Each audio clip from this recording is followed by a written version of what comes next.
When you watch this decline, you start grieving who you're losing.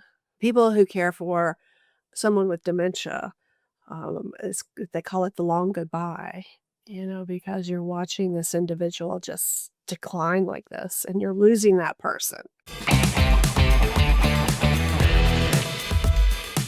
The other types of grief that I went through, and I see other caregivers go through this as well, and I was not aware I was grieving.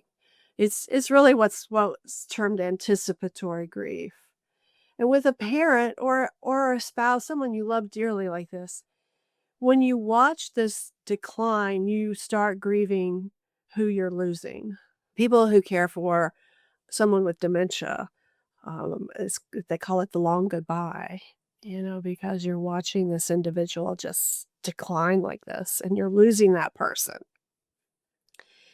And with my mother, because of her age and frailty and watching her not want to engage as much at certain points because she was grieving so deeply. I was grieving that. I was grieving the mother I knew. And every now and then she'd surface. Oh my gosh, when she surfaced.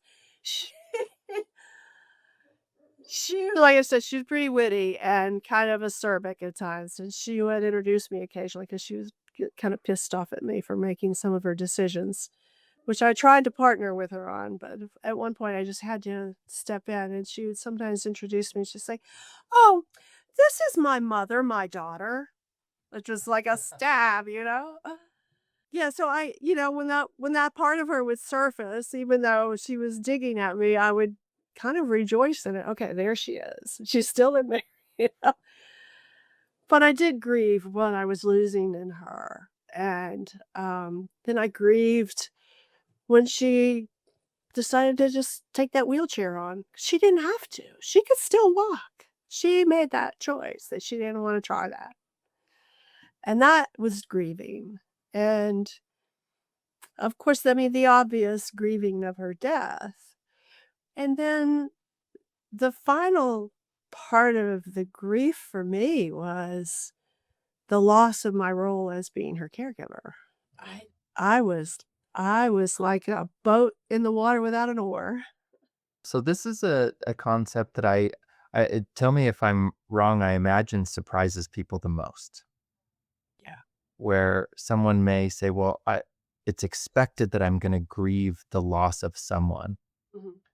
but maybe not as expected that the loss of being the caregiver, because maybe this idea of what is my identity and purpose Mhm. now that I've spent all this time being a caregiver, and so much of my purpose and identity was devoted to that person, and now that they're gone, all of a sudden there's an emptiness and a vacuum of, well, all my energy and attention has been spent on this, and so now what? Does that surprise people? Did it surprise you? And I think there's other aspects in life that we can observe this phenomenon.